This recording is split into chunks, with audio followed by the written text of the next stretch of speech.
सम्मान हमें मिल रहा है तो वो मान सम्मान हमारा नहीं, वो आप सभी का है। क्यों? क्योंकि ये जो कार्य आप सभी ने करके दिखाया। आज का हमारा जो टॉपिक है, हम टॉपिक से रिलेटेड बात कर लेते हैं, वो है पोक्सो एक्ट, जिसकी फुल फॉर्म है प्रिवेंशन एंड सेक्सुअल हरासमेंट, यानी महिलाओं के साथ जो यौन उत्पीड़न हो रहा है उसको हम कैसे रोकथाम करें। ये कानून 2013 में लागू हुआ था, तैयार हुआ था 2013 में। इसके साथ साथ एक चीज़ मैं आपको क्लियर कर देता हूँ कि दो चीज़ें हैं। एक तो है पोक्सो, ये खाली पोक्सो एक्ट है, ये 18 साल से ऊपर की जो महिलाएं हैं उनके लिए पोक्सो एक्ट लागू होता है। और एक होता है पोक्सो एक्ट। ये पोक्सो एक्ट जो है ये 18 वर्ष से नीचे की जो बालिकाएं हैं, जो लड़कियां हैं, उनके ऊपर लागू होता है। अगर कहीं पोक्सो के तहत किसी भी महिला के साथ, किसी लड़की के साथ कोई भी यौन उत्पीड़न होता है तो यहाँ तक अब जो 2020 में जो कानून अमेंडमेंट हुए हैं 2020 तक, उनमें पहले तो 10 साल का कारावास तक का प्रावधान था, लेकिन अब मृत्युदंड तक का प्रावधान है। और आज के इस समय में क्योंकि कोई घर ऐसा नहीं है जो महिलाओं के बगैर चल रहा है। मैं तो ये मानता हूँ कि सृष्टि कहावत आ रही है कि यत्र नारीस्तु पूज्यन्ते रमन्ते तत्र देवता। मैंने पहले भी जिक्र किया था कि जहाँ जिस भूमि में, जिस देश में, जिस राष्ट्र में नारियों की पूजा की जाती है वहाँ देवता निवास करते हैं। कहने का अर्थ ये है कि वहाँ शांति है, वहाँ अच्छा व्यवहार है, वहाँ पर बहुत ही बढ़िया तरीके से जो है जीवन शैली है।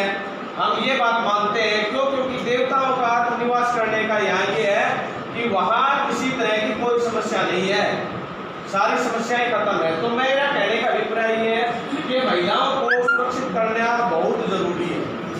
इसमें हम बात करते हैं, देखो कहीं भी किसी भी वर्क प्लेस के अंदर महिलाएं रहेंगी, वो खुशहाल रहेंगी, हंसती खेलती रहेंगी। वर्क प्लेस तो कोई भी हो सकता है, स्कूल हो सकता है, कॉलेज हो सकता है, कोई कंपनी हो सकता है, यहाँ तक किसी घर के अंदर महिला आया का काम भी करती हैं, तो वो वर्क प्लेस कहीं भी हो सकता है। और हमने उस वर्क प्लेस के ऊपर महिला को जो है उनके अधिकारों के बारे में उनको ज्ञान हो और उनके साथ कोई भी बदतमीजी ना हो, कोई भी किसी तरह का यौन शोषण ना हो। आजकल जो है वर्क प्लेस के ऊपर महिलाओं को अपनी बात मनवाने के लिए उनके ऊपर दबाव डाला जाता है या उनको कोई प्रलोभ बन दिया जाता है। तो इसके लिए कमेटियाँ उस संस्था के अंदर बनाई हुई होती हैं। आप भी अपने स्कूल में आप भी पोक्सो एक्ट के तहत कमेटी बन रही होगी, पोक्सो और पोक्सो के तहत कमेटी बन रही है ना सभी स्कूलों में। हाँ जी, कोई ऐसे स्कूल तो नहीं है जिसमें नहीं बन रही, सभी में बन रही है। पोक्सो और पोक्सो एक्ट के तहत सभी में समितियाँ बन रही हैं कि जहाँ 10 से अधिक महिलाएं काम करती हैं वहाँ ये समिति बननी बहुत ज़रूरी है। अगर नहीं बन रही है तो वो बताएं भाई, हम बात करेंगे क्यों नहीं बना रखी है। और इसमें वहाँ स्कूल के प्रिंसिपल का स्पष्टीकरण भी मांगा जा सकता है अगर नहीं बना रखी है, तो ये बहुत ज़रूरी है। उसके बावजूद अगर हमारे साथ कोई भी उस वर्क प्लेस के ऊपर दुर्व्यवहार होता है, हमें यौन उत्पीड़ित किया जाता है, तो हम शिकायत जो है उस कमेटी में करेंगे।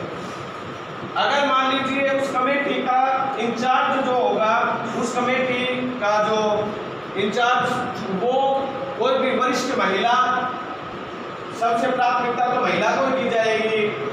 उस स्कूल का प्राचार्य या फिर प्राचार्य होगा या अन्य और लेक्चररगण जो है वो भी प्राथमिकता पहले महिलाओं को। इसके बावजूद अगर वहाँ कोई दुर्व्यवहार होता है या कोई इस तरह की घटना होती है, अगर वो वहाँ के मुख्य केंद्र बिंदु अगर प्राचार्य के विरुद्ध ही है तो फिर जो है वो आपने पुलिस प्रशासन की मदद लेनी पड़ सकती है उसके अंदर। तो इससे कदापि ना घबराएं, बिल्कुल अपने हकों के लिए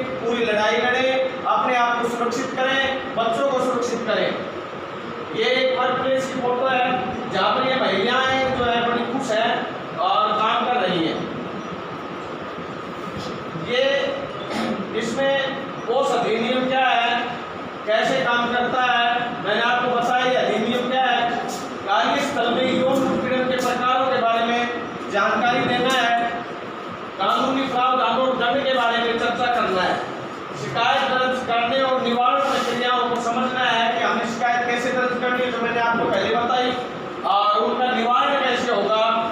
एक सुरक्षित और सम्मानजनक कार्यस्थल बनाने के लिए, कदम उठाने के लिए हमने महिलाओं को प्रोत्साहित करना है, महिलाओं को सजग करना है, जागरूक करना है। तो क्योंकि आज के समय के अंदर महिलाओं का जागरूक होना बहुत जरूरी है। क्यों? क्योंकि ये वो वर्ग है जिसको सदियों से दबाया गया है, लंबे समय से इन पर अत्याचार किया गया है। आपको पता है कि आपको पहले पढ़ने के लिए स्कूलों में भी नहीं भेजा जाता था, वहाँ भी रोक रखा था। लेकिन ये भी आपको सबसे पहली शिक्षिका थी, कौन थी? सावित्रीबाई फुले, श्रीमती सावित्रीबाई फुले जी थी, जिन्होंने ये अधिकार आपको दिलाया। स्कूलों में उसको भी रोका गया, उसको पीटा गया, धमकाया गया, डराया गया। क्यों? क्योंकि उस समय कानून तो था नहीं जो लागू हो जाता, लेकिन वो आपके हक के लिए लड़ी। और आज जो आप इस स्थान पर बैठी है, जो